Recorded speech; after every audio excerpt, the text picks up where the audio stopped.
All right. Hey, you guys. Welcome to another episode of Behind the Visual, a podcast where I interview all those people responsible for creating and putting together the images you see out in your world every single day.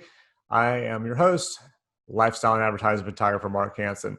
And today, guys, my guest is Roi Elfassy. And Roi is the VP Creative Director at ABG. So they own like 50 different brands, including Juicy and Nautica. And Roi has worked at Juicy and Nautica. So he's now the VP and creative director at ABG. So we're going to listen to Roi talk a little bit about what's going on, how he got to where he is, how he started off. He was even an photography assistant at one point, and then got into graphic design, then ended up at Juicy, then he ended up at ABG. He's talking about he was on a set. One of his first shoots ever was with Annie Leibovitz. So that's a pretty cool deal just to be able to do that. And he'll talk a little bit about the difference between being with an agency, which he was with before he went to Juicy, and the difference between being an agency and being with a brand, and how important relationships are, what it's like having a baby that was born in May, and also a shoot in Canada that was on a glacier where the weather completely changed almost immediately and made it extremely difficult to pull off a shoot, but somehow they did it. So stay tuned, listen for that story, and check it all out. So here we go, guys. Hope you enjoy it.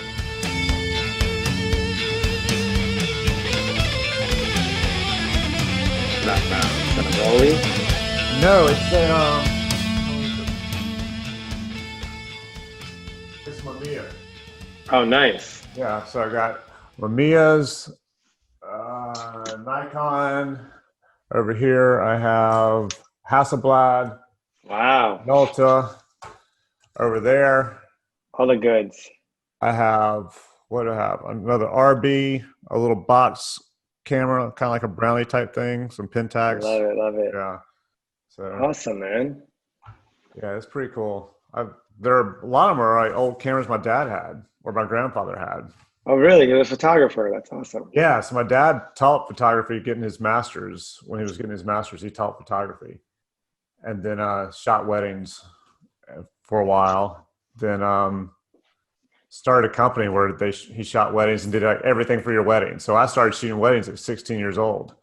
Dude, that was my first kind of assistant jobs. Oh, really? The weddings? I was assisting wedding photographers when I was like in high school. Yeah, that's what I did. Yeah. I was 15 assisting my dad, just carrying bags around, and he would slowly start handing me the camera and be like, here, shoot this, or you can shoot this. Here's how I shoot that. And the next thing I know, I came home from school one day, and he was like, hey, you got a wedding on your own this weekend. And I was You're like, what? He said, you have a wedding to shoot on your own this weekend. And I was like, I'm 16 years old. He's like, it's okay. Just put on a tux and just go. You'll do fine. That was it. Yeah. I'd never met the bride. Can you imagine that? You show up at a wedding and say when you got married, if some 16-year-old skinny kid showed up at your wedding you never met, like, here, I'm here to shoot your wedding.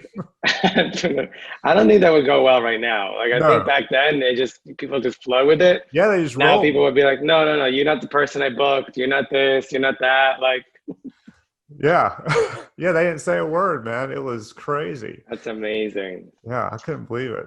Yeah, shooting weddings was interesting, to say the least. We learn a lot, I think. Yeah. We learn a lot from shooting weddings, and it's you kind of learn how to deal with people, which is great. Yeah. And kind of take charge, because a lot of times people don't know where they want to be shot or whatever, so you're always kind of finding locations and everything. But at 16, man, you just kind of got to own it, right? Oh, yeah. Sort of roll with it. I mean, it was better money I can make working, at the drugstore. So I was going to take it. But yeah, I learned a lot. I mean, I think I learned a lot about how to watch for those moments that are going to happen and anticipate that it's getting ready to come up, and grab that shot of what's about to happen by shooting weddings. I think it was a big help for that. Great. Where are you now? Where are you? I'm in Charlotte. North Charlotte? Carolina. Yeah. Oh, nice. Yeah. So although I am in one of the states that has been banned from coming to New York. So I can't travel into New York without quarantining for doing the quarantine thing for 2 weeks. Yeah, we're dealing with that right now. My mother-in-law's coming to visit us from Florida, so we found her an apartment. She has to quarantine for about a week and a half. It's like all the your first 2 weeks are just like shot. Oh yeah. So you have to book it for like a month, which is like Yeah, I know. And I even was if you talking want to to stay people here. about shooting, and they're like, we can't bring in photographers from other places because if we do, we got to quarantine them for 2 weeks first, and we can't afford to Yeah, pay them for that. I have a couple of friends who have been photographer friends of mine who have been doing that, and recently uh, they did a beauty job in LA, and they had to fly out to LA, take a test here, fly out to Yeah, LA, take another test, quarantine for a couple of days, um, then do a rapid test, oh, and then yeah. you can kind of speed it up within a week, but the client has to figure out, put them up and all of it. And it's crazy. I've done multiple jobs lately, and I've seen it from like pretty strict, where you got to get your temperature test taken, all the Hmm. protocols and all that kind of stuff, keeping everybody apart. And then I've seen them where they just don't really even care. It's Yeah, almost just like, come shoot, and you guys figure it out on your own. You know? yeah, no, it's I think New York is a little bit more strict Yeah. when it comes to that, because I think when it comes to getting permits, especially, then you kind of have to deal with there's protocols. But Oh yeah. yeah, and dealing with studios have their own protocols and how many people are allowed, and I've dealt with certain things like that. But I just think this is all like you know a hurdle, and it's just a little something that you just have to get used to, but it shouldn't interfere with you know the creative so much. The only thing that is a little bit you know I I think is gonna be a little hard is when it comes to the casting. Yeah. Um, Depending on how comfortable you know models are to be next to one another or shoot more singles as opposed to doubles, and things like that. So I've been on two sets. Well, no more than that. So I've been on more. I don't know. I've been like 5 sets, but we've only found out later that had 2 cases of COVID. Actually, really. 3, but they all came from models. So like, the Hmm. models had it, and then I think one of the models gave it to a makeup artist they ended up working with. I didn't work with the model, but the model had been with the makeup artist had been with the model the day before, and then she came to set. Luckily, I didn't get near any of them many times. So being the photographer, it's great because I can constantly be Kind 6 of feet be away from away, yeah. everybody. Yeah. So we've had two. So I guess, yeah, 2 people on sets that I've worked with that I found out later had ended up testing positive for it, but it all came from models. So the models were carrying it and gave it to either they were the ones who had it or they gave it to somebody on set.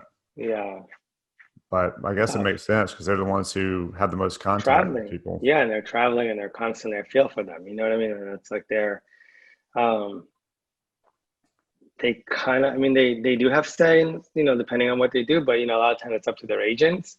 Oh yeah. They're out there like, one day you have to shoot here, when the next day you have to shoot there. So they're constantly moving around with different teams.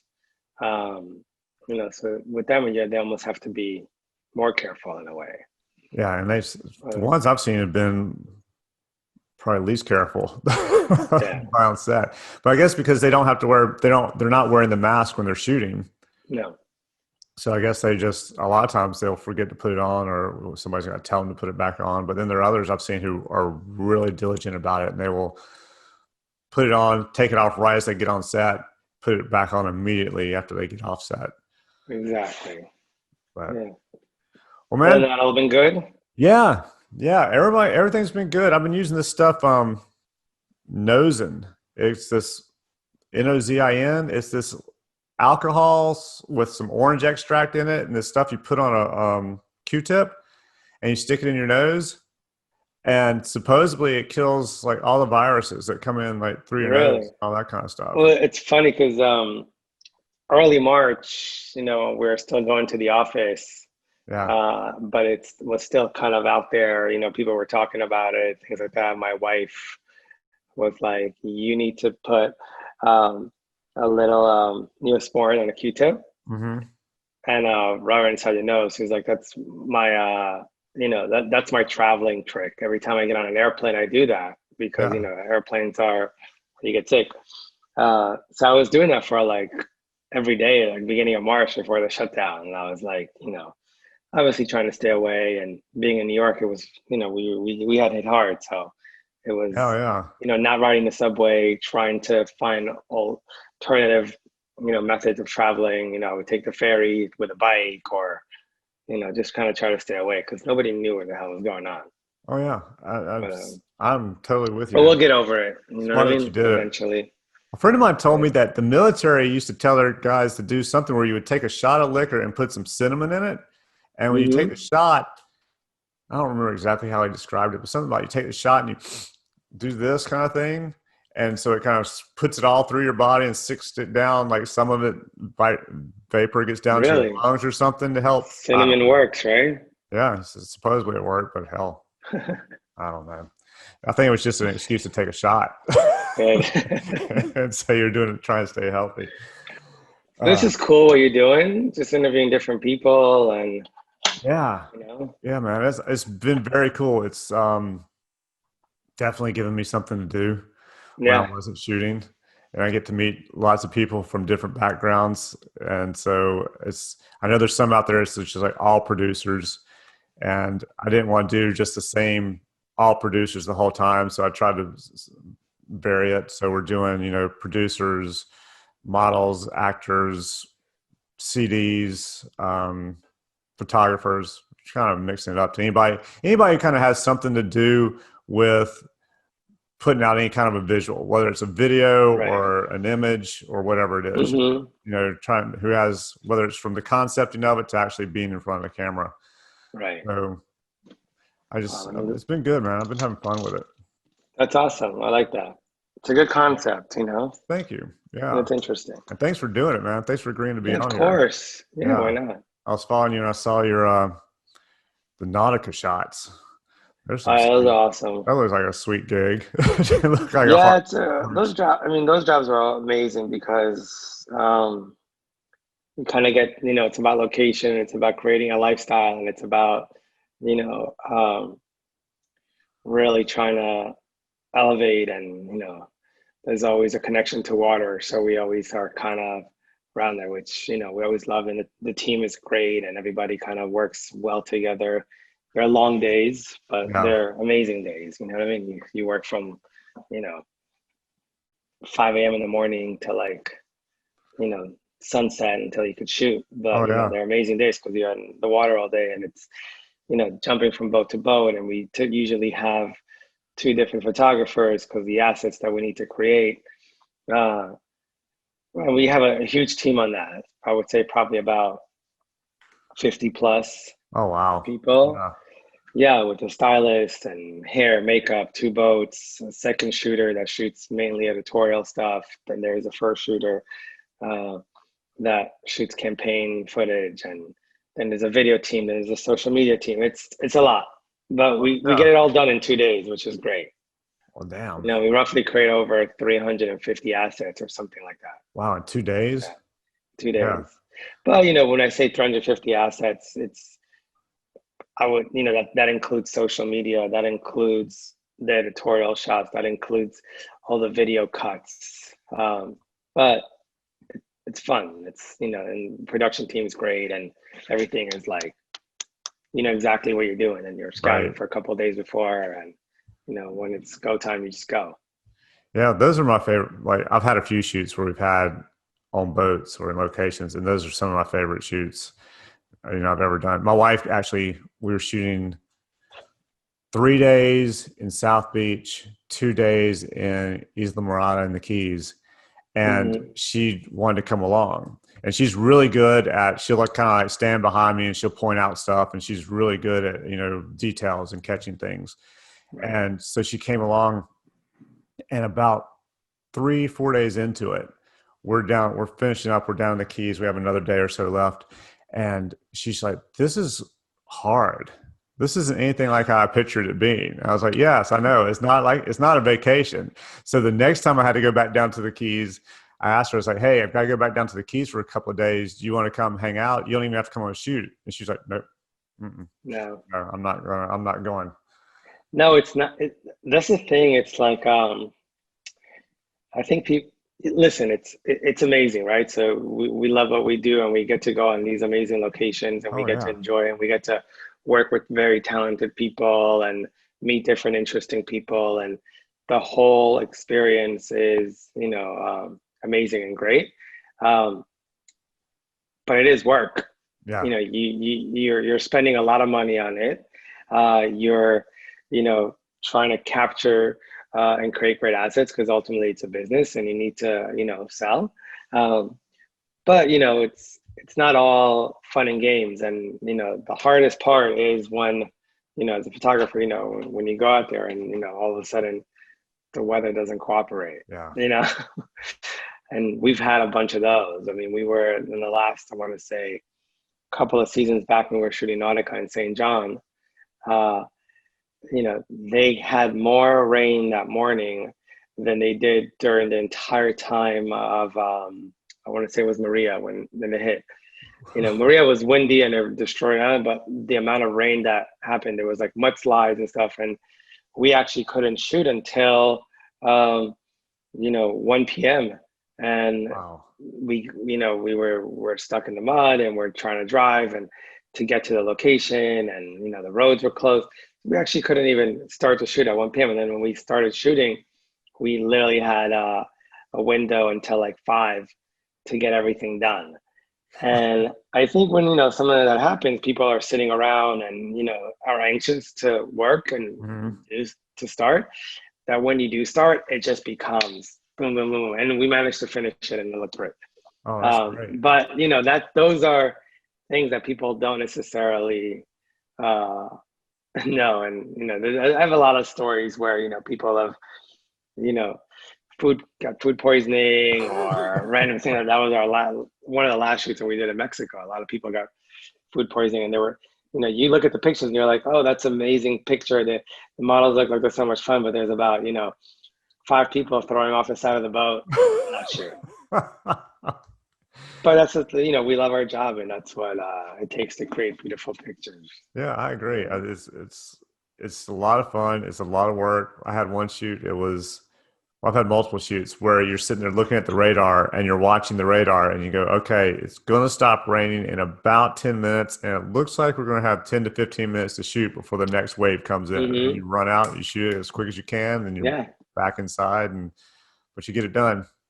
You Yeah. know, I don't think I've It's ever had amazing how they have all these radar apps now and things like Yes. that people could, just say you gotta, back in the day, assistants would be like, oh, there's a cloud, we gotta wait it out, wait it out. Uh-huh. But now with production teams and radars and everything, you're just, exactly your window of, shots and, Which definitely it's makes it kind of great. easier. Oh, Yeah. 100%. It's Yeah. great. So how'd you Yeah. get started in doing all this and end up, at ABG? Because I know you were at Juicy as well, right? Yeah. Yes. So, How did all that happen? okay, well, I'll tell you my whole story. So Yeah. I was always interested in photography, as a kid, even back in high school, I was shooting for the yearbook, running around, my sister, like I told you. And I went to Fashion Institute of Technology, FIT, and I studied photography for my first, I got an associate's in photography. And then I started working for a modeling agency after, really more to kind of meet, um, you know, different models to kind of start testing models. This was like, late 90s. Um, and, I was assisting there, helping, do the layouts of the models' portfolios, uh, you know, just things like that. Then I started assisting photographers, mainly still life photographers, because Yeah. I kind of like, I was a little bit more, back then I would say I was a bit more shy.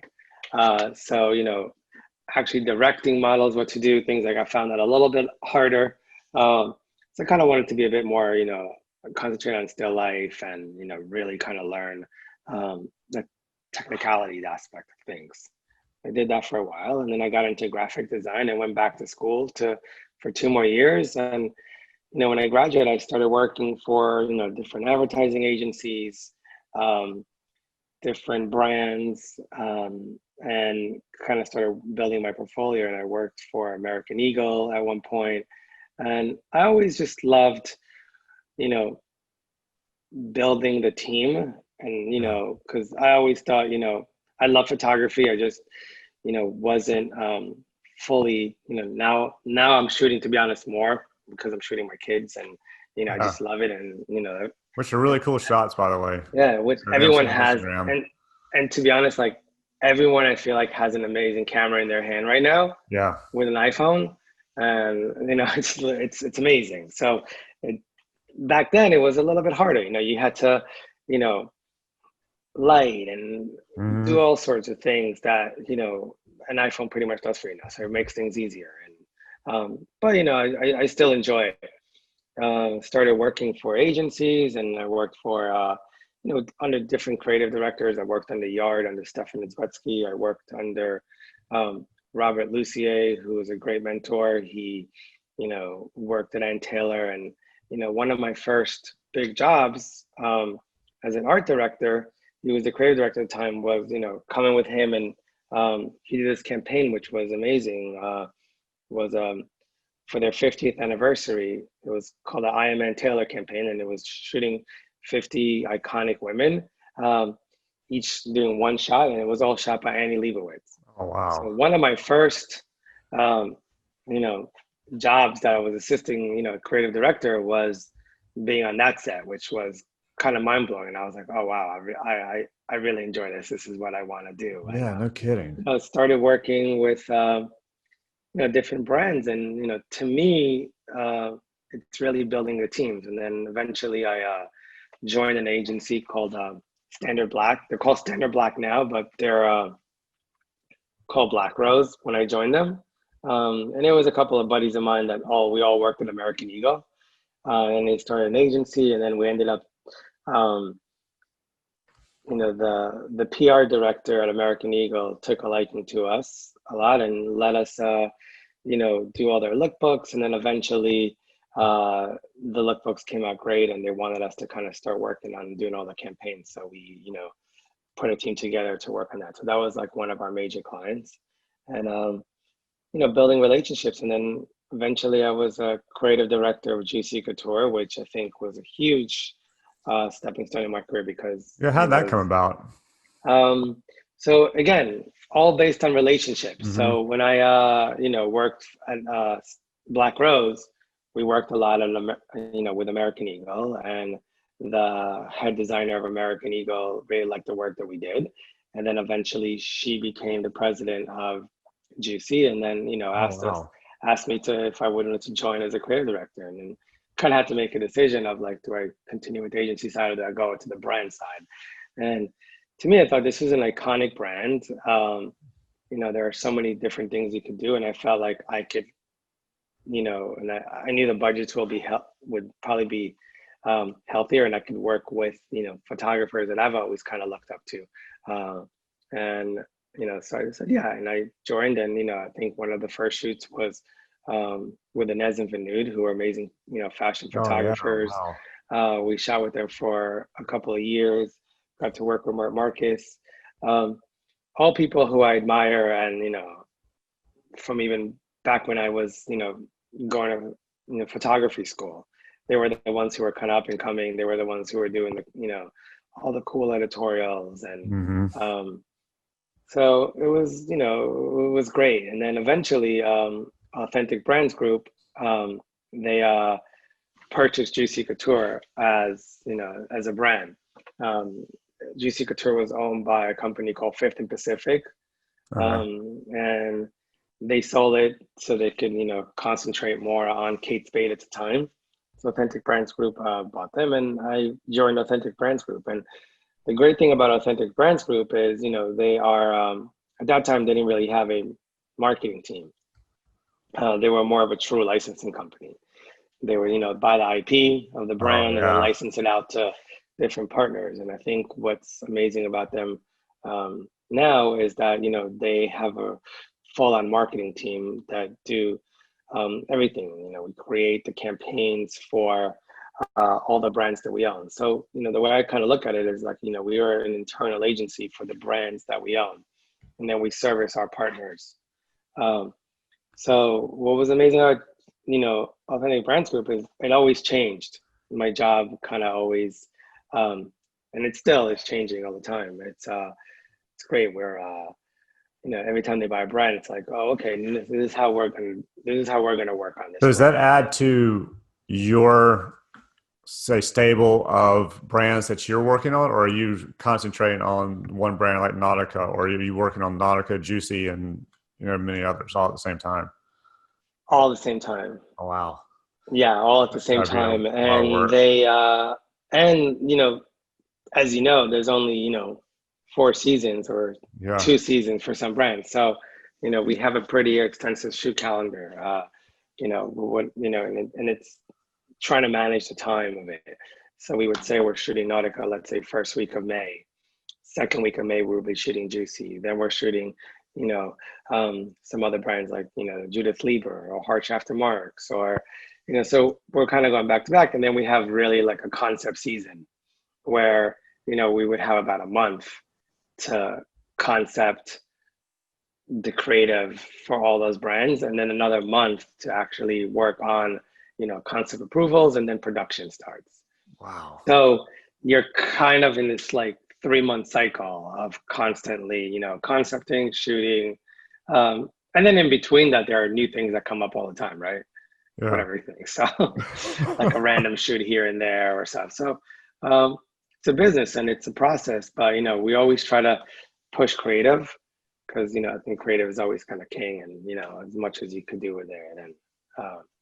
And that's how we kind of got to, when Authentic Brands Group bought Nautica. I think one of the main things was what they do is pretty interesting. The first thing we do is kind of look at the brand and kind of look at like when was this brand really iconic and what did they do at the time, and you know and then how do we kind of take that and bring it into the modern era. Right.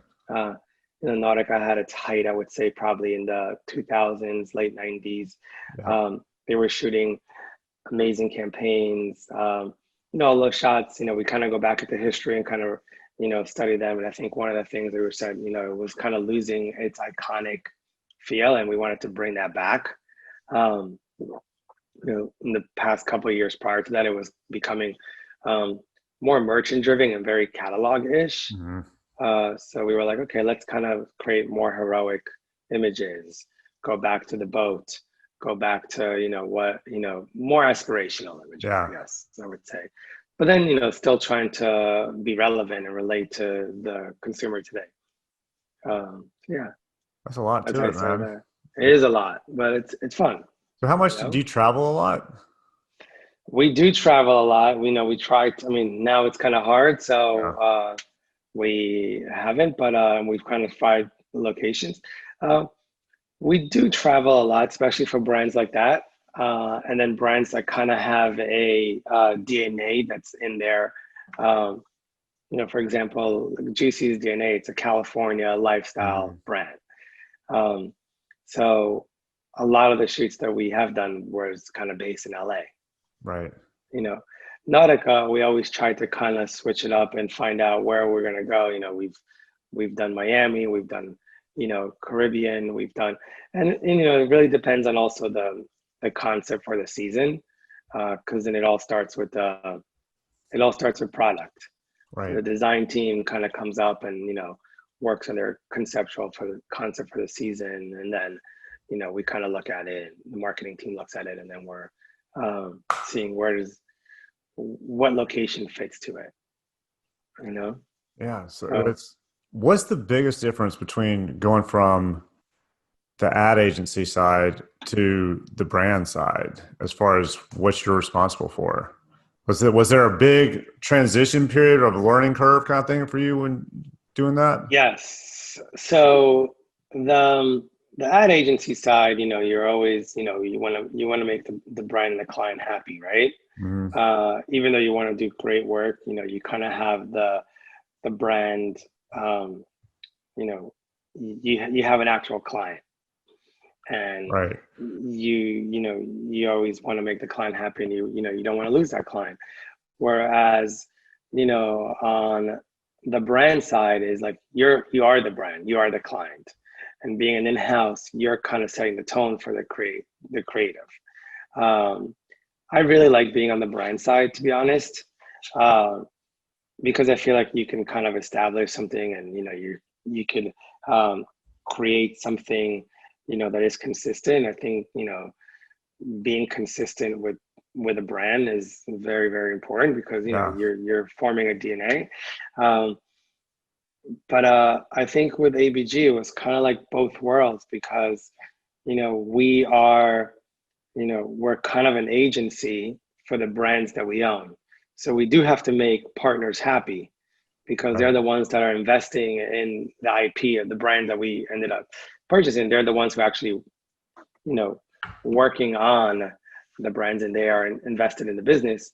So you have to make someone happy, but then at the same time, well, this is our brand, and this is how we're going to do it, because this is what we feel like is going to take this brand to, you know, longevity.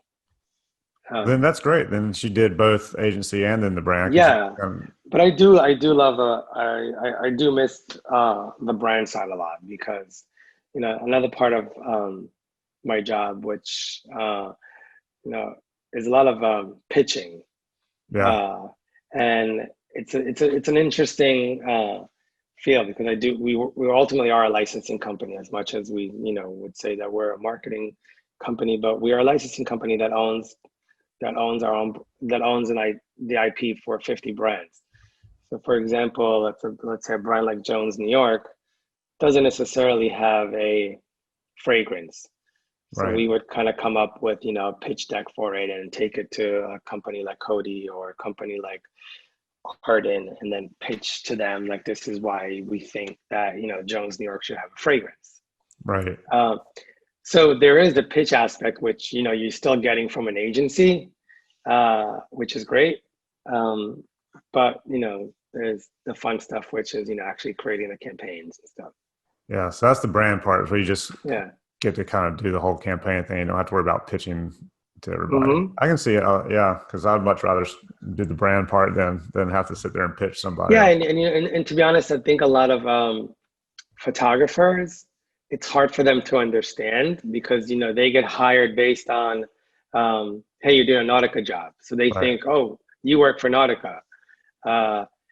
So and you show up to this shoot, and you're the creative director for Nautica, but then also the Nautica partner might be at the shoot, and they're like, Hmm. oh, who's that? It's like, oh, they're the ones who actually own the storage of Nautica. Right. And they're like, but aren't you guys like, yeah, we own the IP and we do the creative, but they're the ones who we have to please.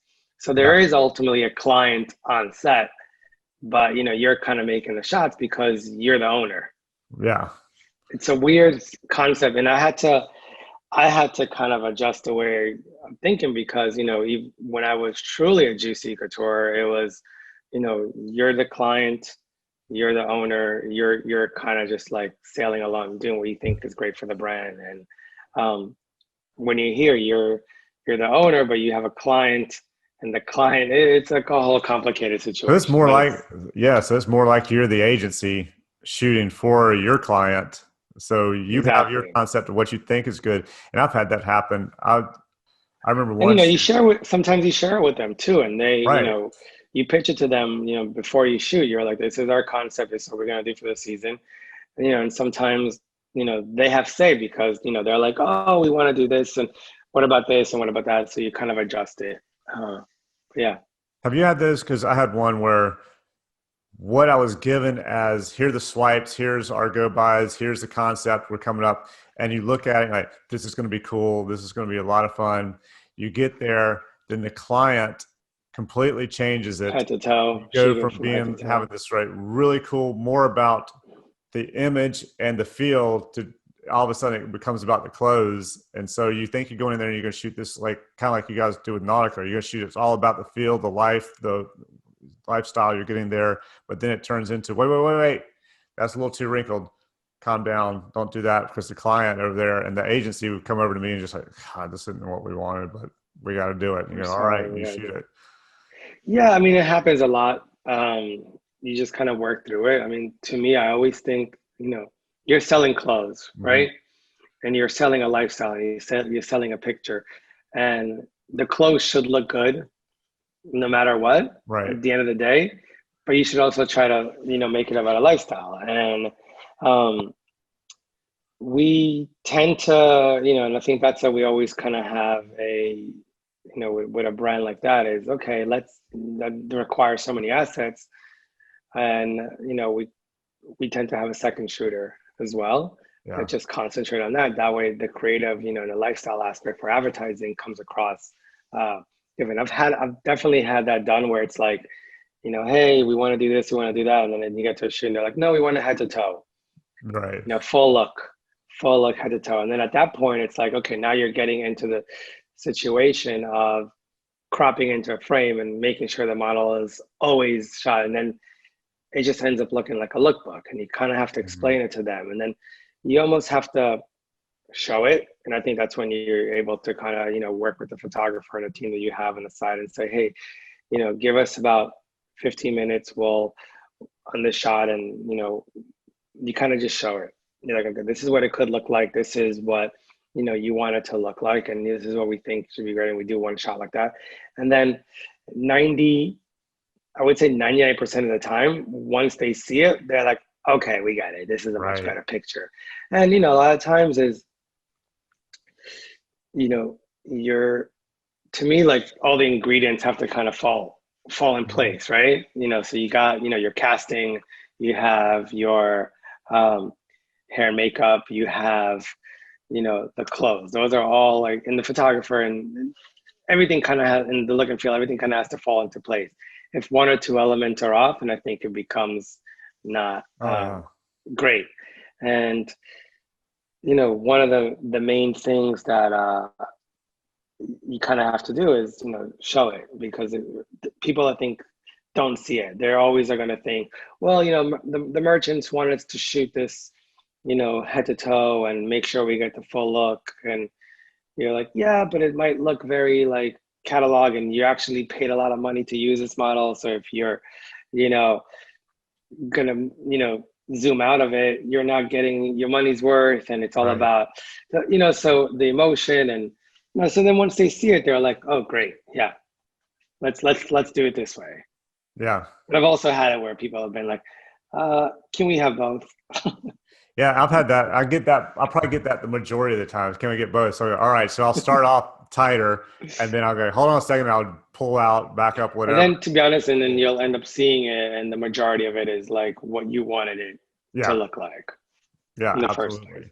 But I think when you deal with non-creative people, you kind of have to show the process, and it's just the way it is. I have a client I really like working for. I just shot for her last week. That's why I had to reschedule. We Hmm. actually had 3 days of shooting, and she wanted more fulls, but I know she's going to crop in Yeah, while we're shooting. So I'll try and shoot somewhere. I'll crop in tighter just to kind of have it because I know that's what she's going to end up wanting.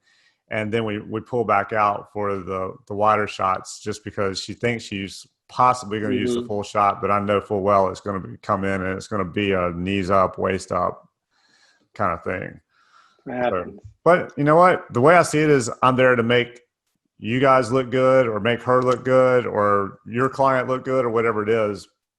Yeah, So I do, basically what you guys want me to do. And I'll have my opinion. I'll tell you, hey, I think we should shoot this or we shouldn't shoot it that way. And then I go with whatever you say and occasionally try yeah, and go, hey, why don't we shoot this as well on the side if we have time? exactly.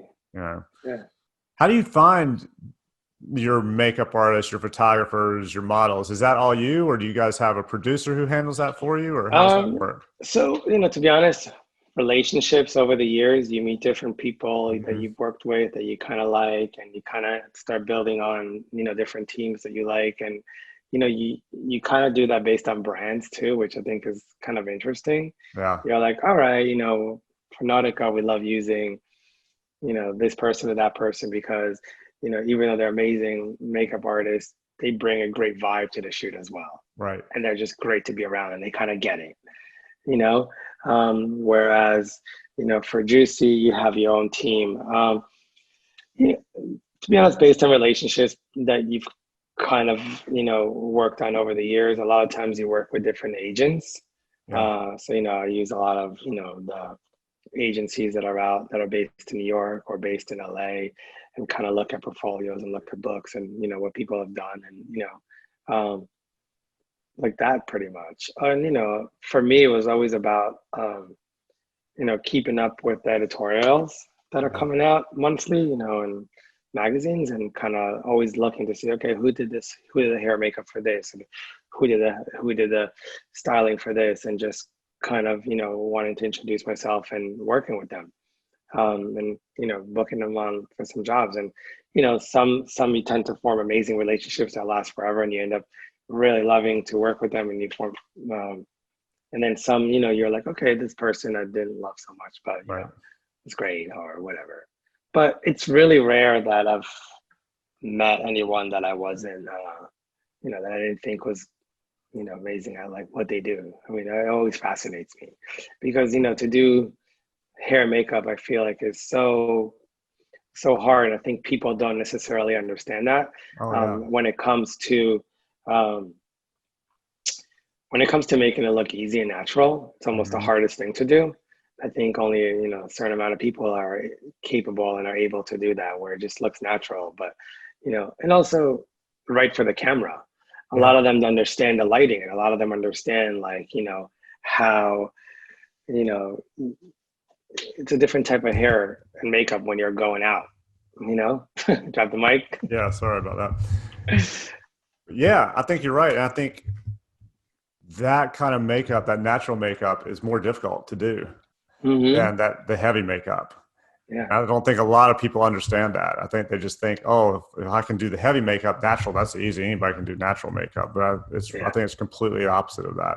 Because also, the camera, captures different things, and, you might have sweat, and Hmm. people always kind of going in, and, I think good hair and makeup people, understand the photographer, understand how they light, understand how they're shooting, and are able to kind of look at the screen and be like, okay, you know what, their forehead might look a little bit too sweaty, I'm going to go in, or, I'm going to do that. And yeah, so I've worked with some amazing people, and they've been kind of fun. Well, that's good. Yeah, I think it's Yeah. always nice to work with those people at the top, the higher end, Hmm. higher levels. It makes life a lot easier. It makes it more fun.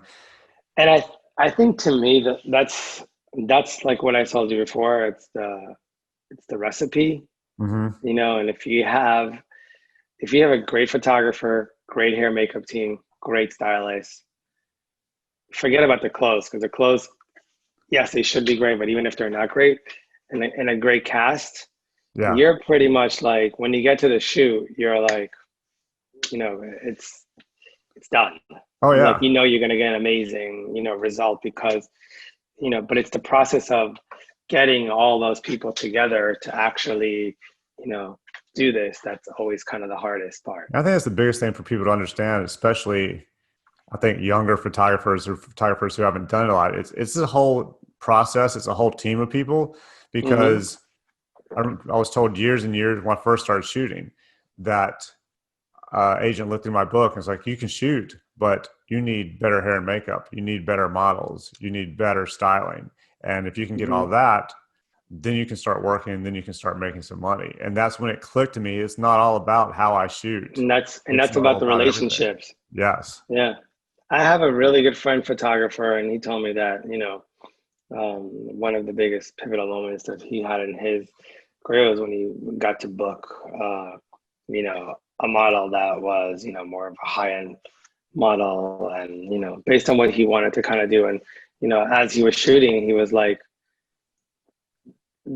the shot took about 5 minutes Hmm. to do. And he was like, every frame was amazing. And he was like, I knew it then and then that, like, that is how I'm able to, like, do more editorials and kind of get, because, it's a subject that you have in front of you. It's like with cooking, you know what I mean? Oh, It's the yeah. same thing. You got a good piece of steak or meat, or, a good piece of like, it's going to be amazing because it's, the ingredients are great, Right. and I think it's all about the ingredients when it comes to our, you know, field. I agree. I had somebody one time, I was a model and she was just starting and she was looking and she was beautiful and she was looking at the picture and she's like, wow, this is really good. You're a really good photographer. And I said, thank you. I said, but listen, I could take this exact same shot with a different model, different hair and makeup, where she's not as pretty as you are. The makeup's not as good as your hair and makeup is right now. And people would look at me and go, you might want to find a different job. Where if Yeah. I literally did nothing but change out the model and the hair and makeup, and Yeah. by having And you, it really, and you know, like, and we're pretty so subjective, and it just has to be right for you know, it has to be right for the client, and it has to kind of fall in line with what you're trying to do. You know what I mean?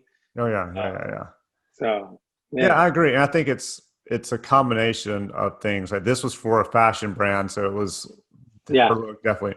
But then I've had some where I did we were shooting at a manufacturing plant. I got some really cool shots with just real people.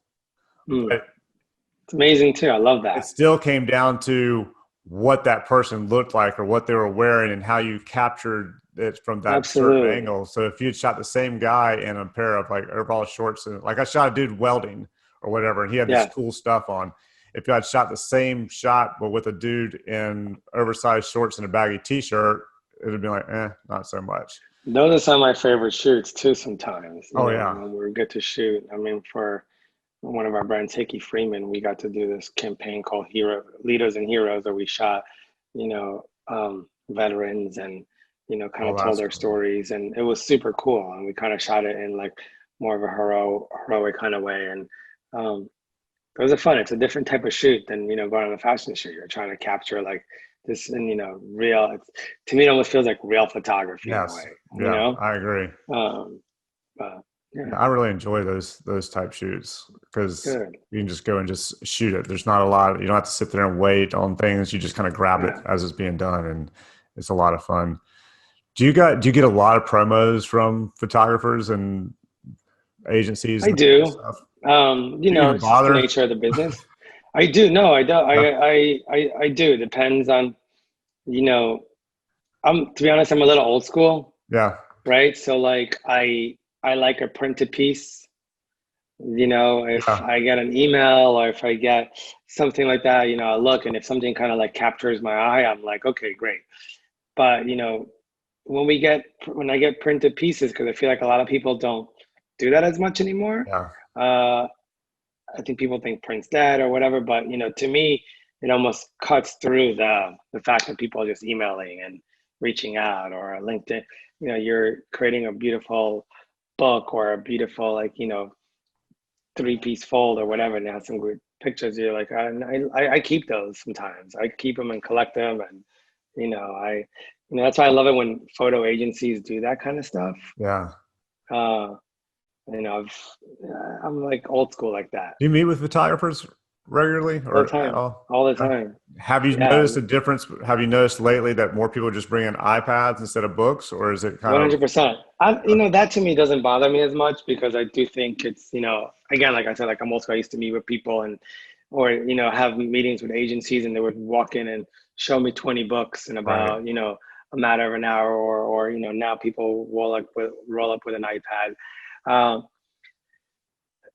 a majority of the pictures these days end up on a digital platform anyway, you Yeah. know, and you're seeing things, you know, visually, digitally. So to me, it's really more about, you know, what the actual picture looks like or the subject. So, you know, it doesn't bother me when I meet with, you know, but you know, sometimes it is interesting you know, a photographer comes up and they have a printed book or, you know, prints, and it's fun, you know, to kind of look at and see, you know, recently I was talking to one of the photographer friends of mine, John Balsam, and um, he came and, you know, he showed me a book and he showed me a project that he was working on. It was all just like scrapbook and little negatives pieced together. And it just, that itself looked like great, you know, like, Yeah. and he wasn't even like, it was more like the process of where he's going with it. And it just looked amazing. And, you know, like you should just print that. That just looks great. You don't see that as much. You know, yeah, I do get it a lot, but I think it's important to look at. Well, I think that's good. Um, I was in New York what was it, January, February. And Yeah. I was meeting with a art producer and we were going to have lunch and I had my portfolio bag with me. I had a portfolio and I had an iPad. And she looked at me, she goes, "You have a portfolio? Like a real printed one?" I said, "Yeah." She goes, "Nobody brings those anymore. I haven't seen one of those in forever." And I was like, "Well, No. it's nice to have." But then when she was like, "You don't even have to bother, just bring the iPad." And for me, it was a mix because I like the printed book. I like because like you, I'm a little old school when it comes to that, and I like to be able to flip through it and see it. But at the same time, those books are so damn heavy that it's nice to be able to 100%. just And put it I on an think, iPad. like I told you, like one of my first jobs was, working at a modeling agency. And what I had to do was, you know, basically for every single model, find the new editorial stories that are, sorry, going on in their book. Mm-hmm. Hold on a second. That's right.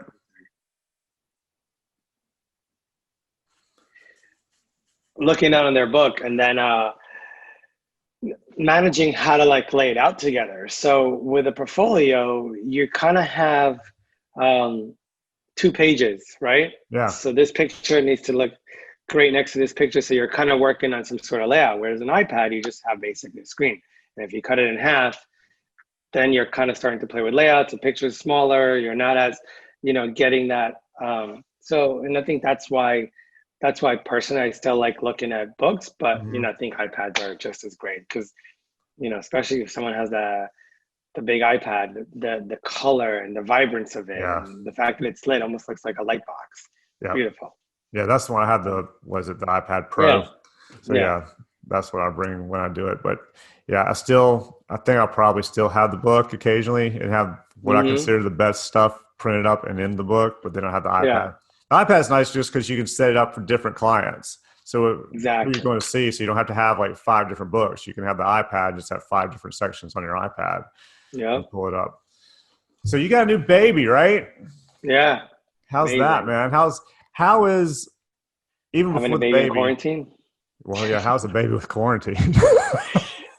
Well, no, I mean, it wasn't that. I mean, she Although was you guys born seem to get May. out from what I see on We Instagram. You do guys get seem out. to be We get getting out out a lot. some. We get out. We're respectful. We wear masks. We Yeah. do everything that we should be doing.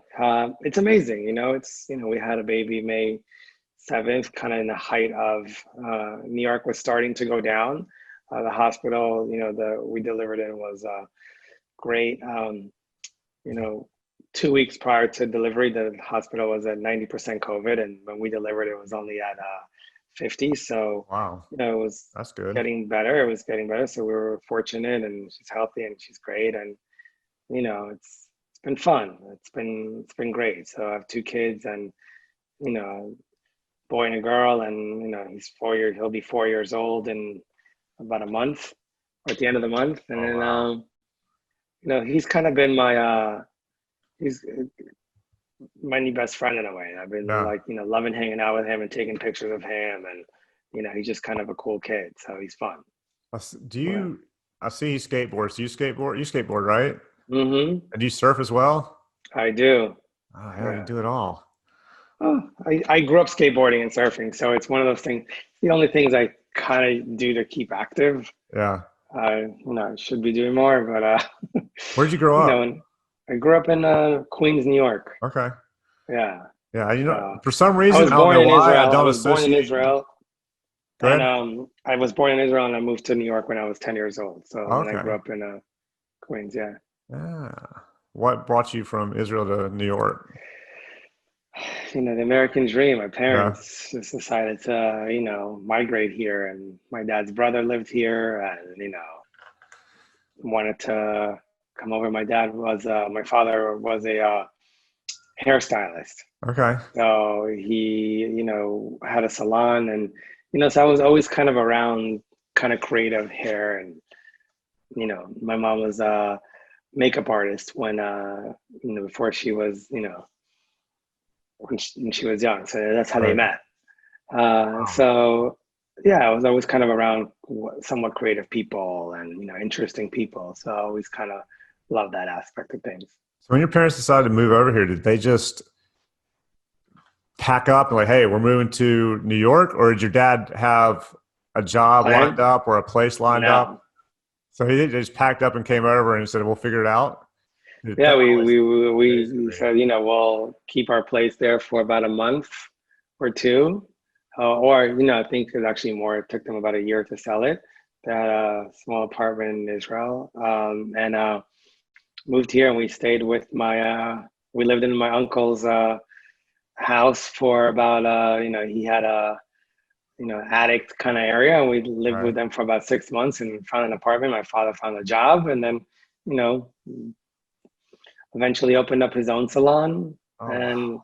it's the American dream, right? Dude, I think it's amazing because hell, I Right. had a hard time just deciding that we were going to sell our house and move to a new one down 5 miles down the road. So to pick up and move I to think a different you country. know what it is. I also think you have a kid who's in college, right? Yeah, I got one in college and one is a senior So you in seem high pretty school. young. So you probably had it when you were pretty young, and I think that was basically my parents and us. I remember when they came here, and we were again. I was 10 years old. My sister was 13. They were still in like their mid 30s. Oh yeah. So Wow. I think now as you get older, you're thinking too many things. You're deciding. Yeah. They just did it. They just did it. They didn't even think about it. I think it's amazing. I tell my daughters Yeah. that now. I was like, do everything you're thinking of. Just go ahead and do it because if you want to do it, go for it. If you want to go to a different country and live, do it. Everything you want to do, try it Do it now. now. Yeah, Yeah. because once you get to be married and have a mortgage and a job that you feel like you can't get out of, you're stuck. You won't do Yeah. the things that you wish you had done earlier that you want to do now because you just Yeah. have too much to lose. Yeah. Let's do Yeah. it.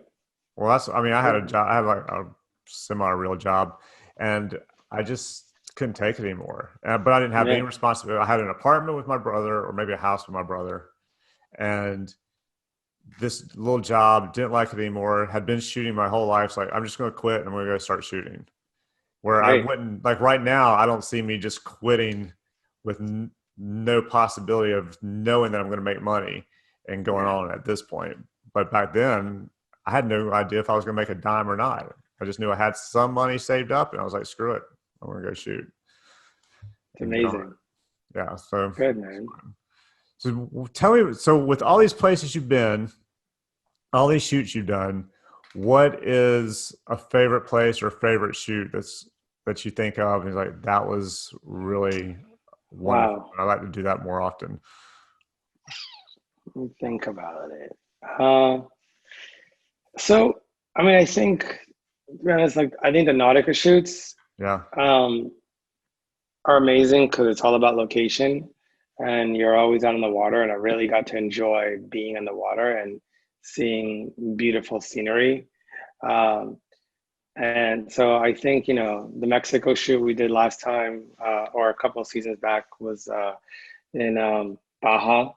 oh wow. Um, and the light there was just incredible. Uh, you know, uh, there's always amazing light in the Mhm. Caribbean. Yeah, I did a Um, shot in Cabo. I shoot in Cabo yeah, for a couple of days. It was great. right. The light there is just, we flew into Cabo, and we were shooting at this location, I want to say, like, not far from Todos Santos, Right. but it was amazing. Light there is amazing. Never really got to shoot so much in Europe. Um, so I think, I would love to kind of try to do, some stuff there. Um, yeah, and I've been personally to Cape Town, South Africa. Yeah, how's that? Never actually got to shoot there, but I think the light there is probably most beautiful light I've I've seen. heard it's amazing. The lighting is So yeah, a amazing. lot People of have a some lot cool of people plays. shoot there. The days are kind of long, and you have the most incredible sun and light. Yeah, I know a couple of So it is models, amazing. multiple models who would go to the Cape Town and hang out for season Hmm. or whatever and Yeah, shoot. a lot. It's basically the way I see it. It's kind of like Europe's Miami. Oh yeah. Okay. We always just kind of go down to Miami in the summertime. Yeah. Europe always just heads down to a lot of German clients. A lot of people just kind of go down and shoot in Cape Town. Do you ever surf at any of these places you've been? Yeah, of course. Yeah. Yeah, we got a day in last time we went to, we're shooting in Nautica, and the photographer is a surfer as well, so it was kind of great. And the producer was a surfer, so we did the scout. We finished the scout, let's say around 10 a.m. and headed out to the beach and surfed for a couple hours. Came back and did the pre-pro, which was amazing. That's pretty cool. Yeah. Yeah, it was awesome. Yeah, so we got to really enjoy that day. And I think those are the fun parts about the job that you're like, yeah, this is amazing. Yeah. Yeah. Those days where you finish shooting earlier, you get in early or whatever it is, you get to go hang out when you're in a location like Yeah. that. I remember in Cabo, we finished the last day, we finished at 10 o'clock in the morning, I think.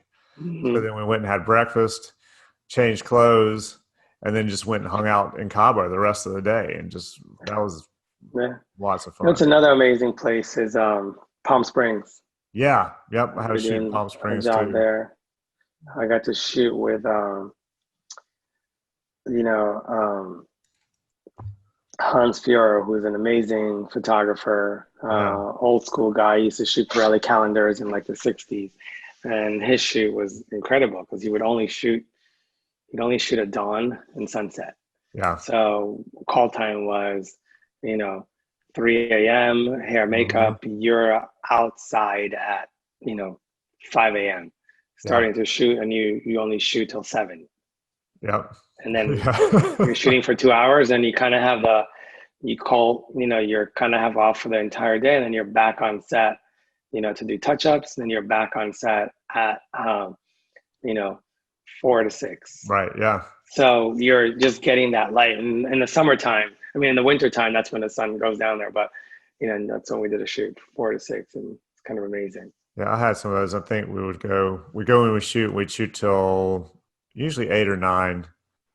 Then Mhm. eat something, then go take a nap, Yeah. and then go hang out and do something. Did you guys shoot at Salton Sea any when you were out there? I spent like 4 days, 3 days out there at Salton Sea No, once. Dude, no. it's a cool and creepy place. Yeah. Have you heard of it? No. Okay, Salton Sea is this huge lake. I think it's a lake, but it's all salt water. And it used to be this big resort town, supposedly Oh, where like wow. all the movie stars and everybody went. The water got so salty that it started killing off everything in the water. So Oh, all the wow. fish died, and eventually the tourism and all that died. So now it's nothing but this huge lake, all these abandoned motels, Oh, uh, wow. Interesting. graffiti everywhere, and the beach is just solid white. But when you get out there, what you realize about the beach is that it's not really sand, it is Salt. skeletons of fish. Yeah, I Oh, actually have a wow. shot of one of the models holding up. It's a fish head with the spine and all that, holding it up like he's about to eat it. Yeah. Yeah, that he just found Interesting. laying on the beach. But Cool. it's a cool place. The light's cool, and it's a fun place to shoot. Amazing. Yeah, please check it out I will for sure. occasionally. Yeah. All right, man. Last All right, question. man. Last question. I got a meeting in 15, but it's all good. Okay, yeah. It's what's the strangest thing, weirdest thing, most interesting thing that's ever happened to you in this whole deal since you've started in this business? Strangest thing Yeah, or most interesting, or something that you just like. regarding a shoot. I'll tell you. Regarding a Yeah, shoot, um, we were shooting at a glacier in glacier. a glacier in That's cool. Canada, and we went to scout the location the day before, and it was like amazing. One of the most beautiful light. We're like, oh, this is going to be amazing. Came back the next day, beautiful morning. The actual temperature changed, and I've never seen temperature change that quick. Within 15 minutes, temperature dropped about 20 degrees. Wind was coming, rain was coming from all different directions. We had to actually use a these big, I think they're called snowcats.